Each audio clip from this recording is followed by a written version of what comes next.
First of all, may I introduce myself, Nicholas Upton. I'm chairman of the Bugatti Owners Club, and I'm talking to John Barton, who has recently publicized and published the Twilight Years, 1943 to 1963.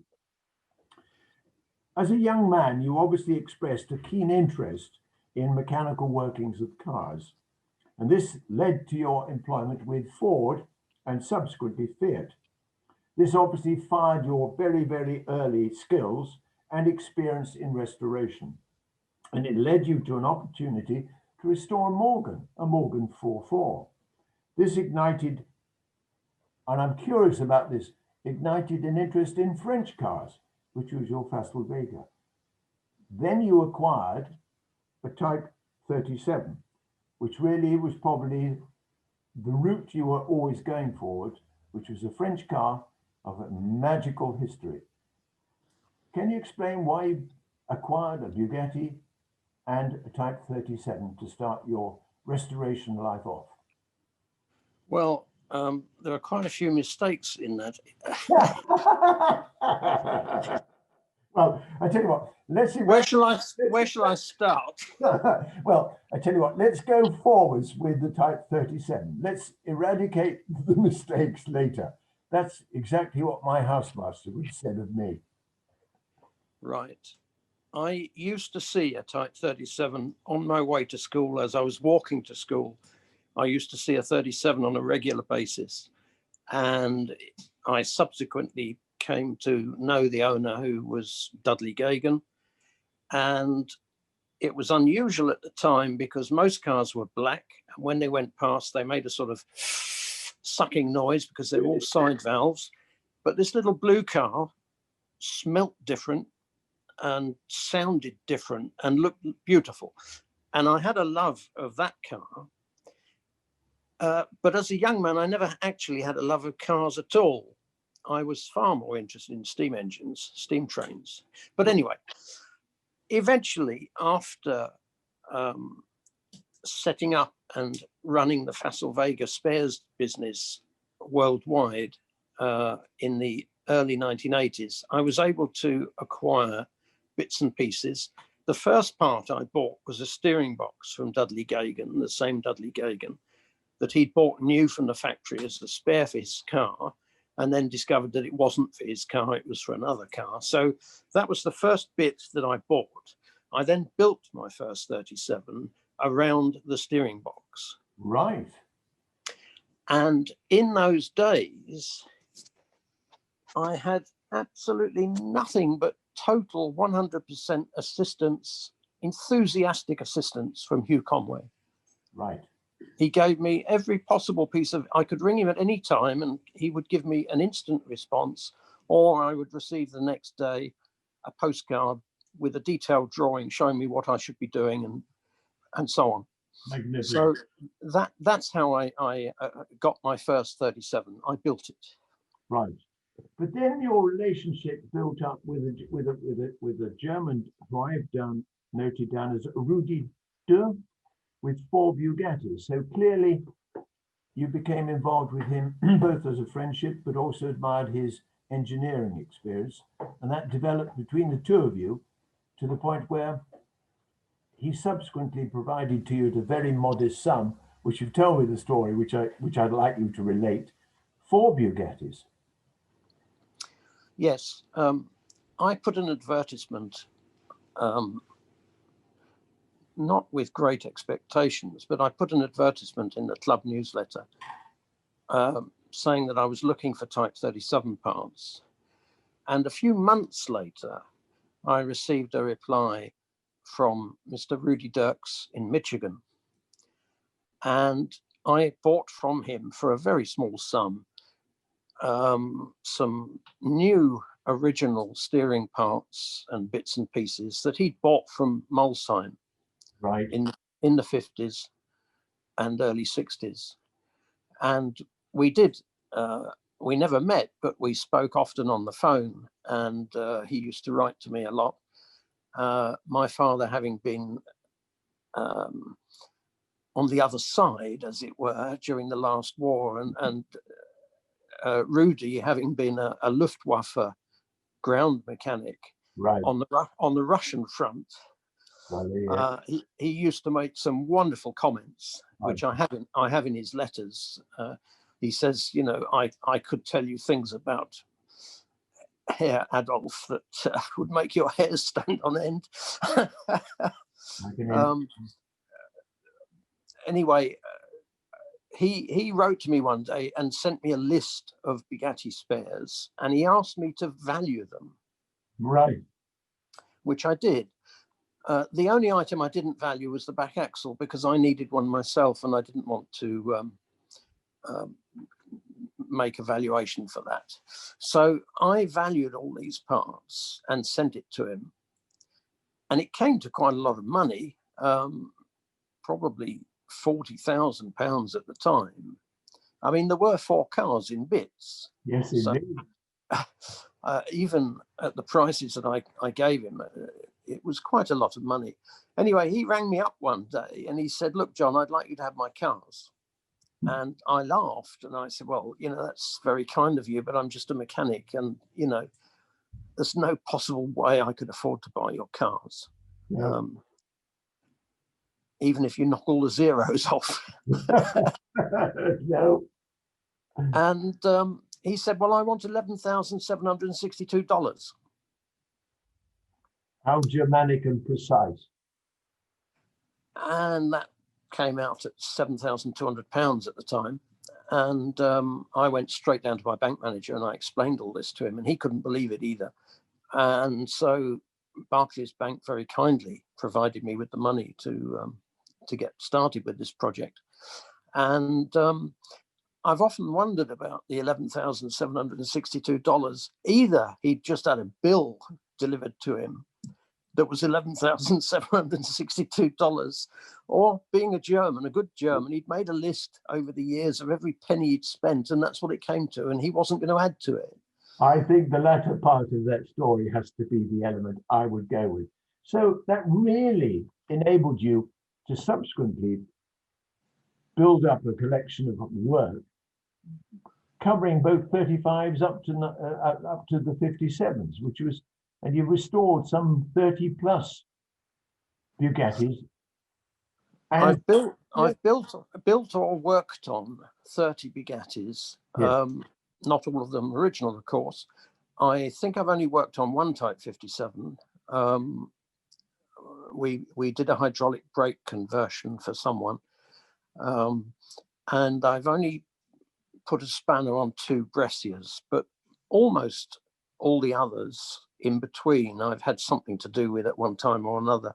How astounding. But the question then leads on, and the comment I put, but why prototypes as they stand alone without real credit from many aficionados, without any real solid history, pre-39 we know, without development, and commercially without real value? Yeah, absolutely.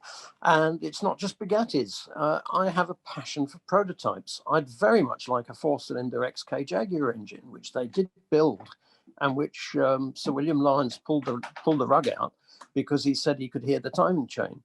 Apparently it had a noisy timing chain, and so he would not make the 4-cylinder XK engine, which I think might have been an XJ engine, but it was a 4-cylinder version of the XK engine, and he refused to make it because it was not up to his standards of silence. Right. I'd love one of those. There's all sorts of prototypes I'd like to own, but never will. So yeah, I was delighted to be able to have a look at the Bugatti prototypes. Clearly. So with Bugatti himself, with the problems that they were having in France that particular time with worker strikes, the real distance from Paris, where he was enjoying a very social part of his life with entertainment, his cars, an element of wealth, and the lifestyle that one would have in Paris that particular time, the detriment to the high value of saloons, which was clearly cutting into his turnover or profitability.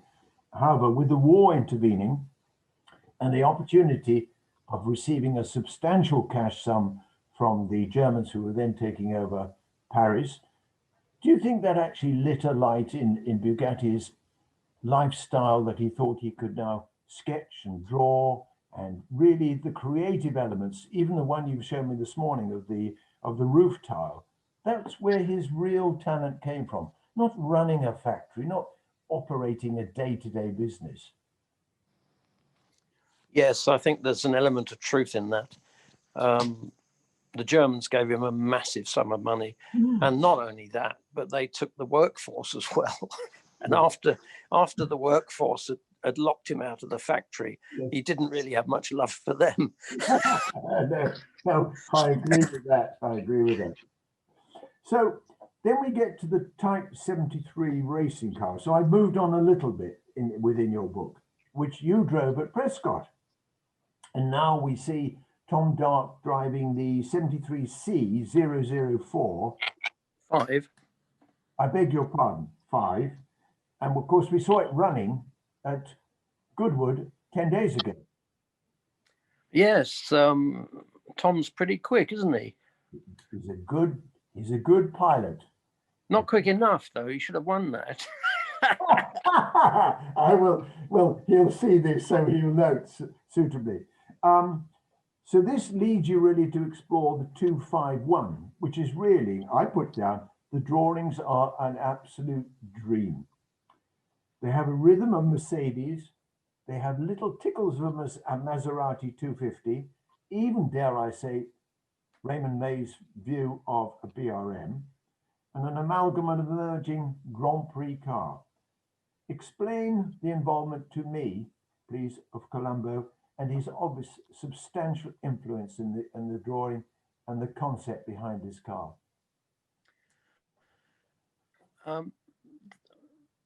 I am fairly certain that the 251 did not start out as a Bugatti. Right. Colombo, as you can see from his letter heading in the personal letters that I published, had a design studio in Italy. And I believe he designed that car. If you looked at the quote in front of at the head of the 251 chapter, you'll see that he was thinking about a rear-engined car. Correct. Having seen the auto unions, of course, and just been blown away, as everybody else was, he thought that perhaps he could do just as well, and offered a rear-engine designed to Ferrari in 1938 or something. Or 39, and Ferrari said, no, we always put the horse before the cart, his famous expression. And I think in the early 50s, 1953, when Colombo drew up that design, it didn't have Bugatti name on it at that time. It could have been a Ferrari, it could have been a Maserati, it could have been an Alfa. It just happened that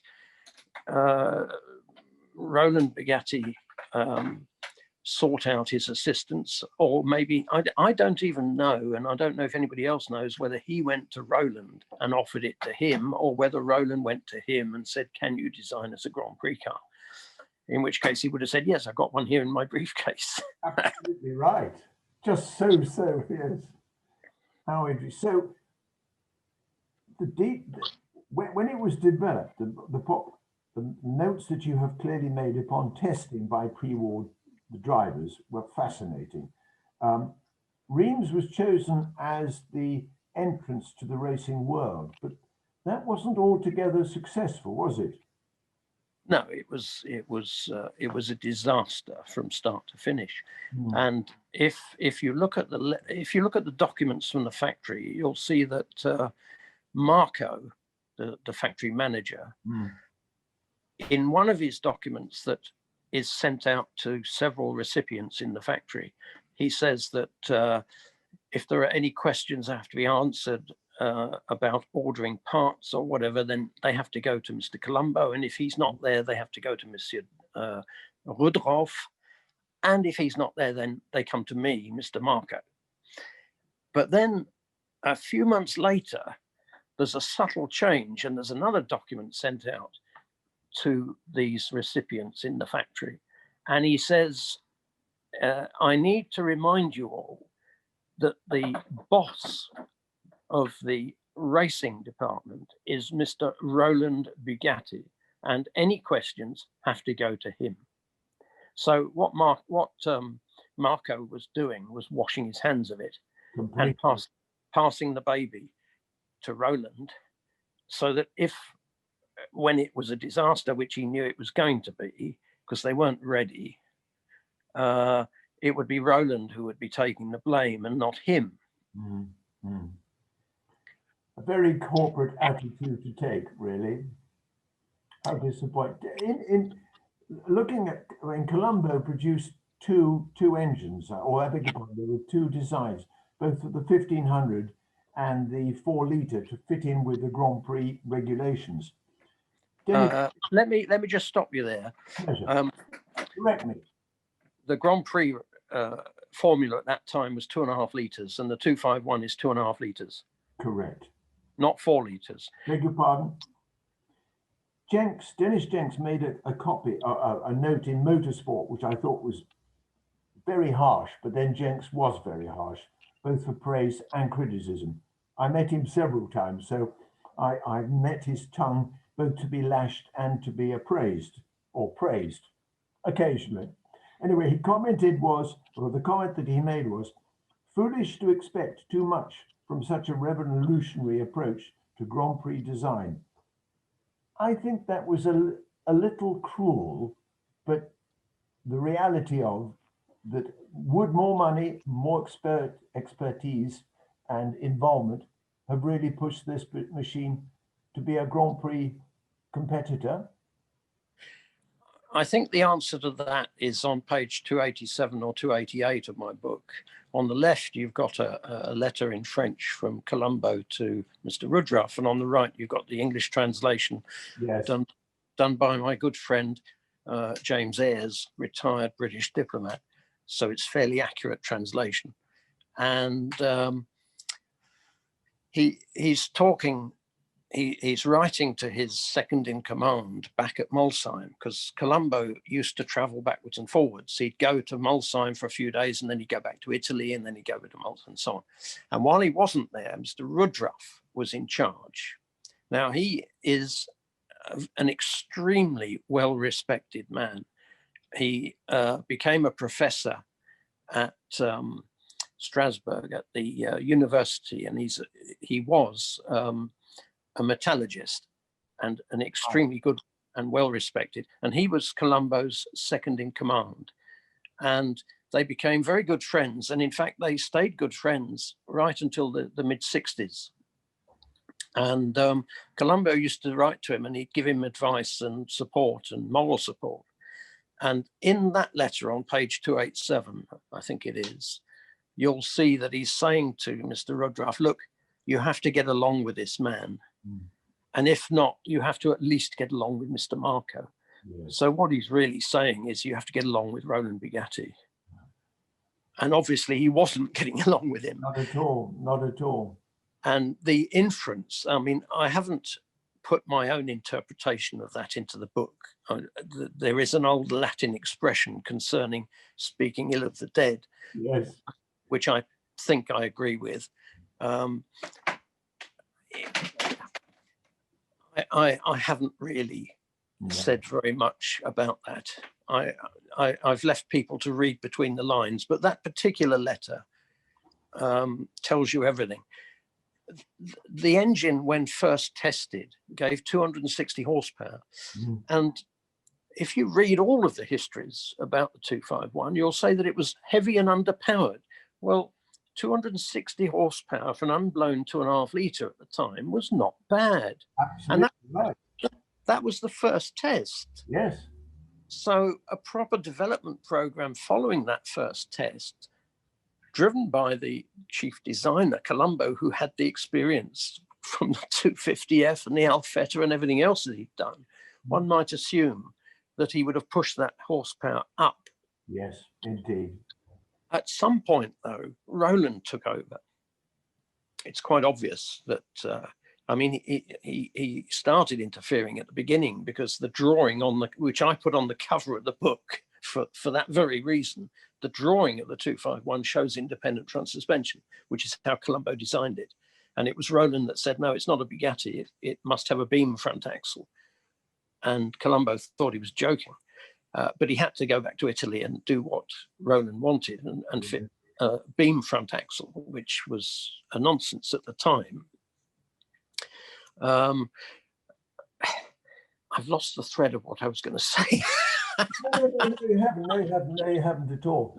The documents that you have put together within the book, which I find fascinating, even to the color of the letter on the left-hand side, which is normally in French in your book, and on the translation on the right-hand side, hence by your diplomatic friend, gives a feeling of continuation throughout the whole book. I mean, clearly it's a wonderful record. You must have had huge fun putting together the intricacies of this jigsaw. I mean, I know there would have been days of frustration, but do you see we've both got grey hair. Do you see this?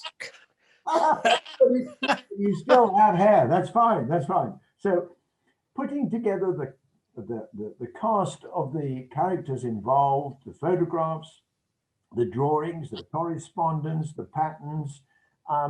What a wealth of information you have given to Bugatti, interested parties, and the greater public per se. I mean, from my own point of view, I've thoroughly enjoyed it reading, and I will utilize it in little bits of commentary. Let me wish you huge success in this publication.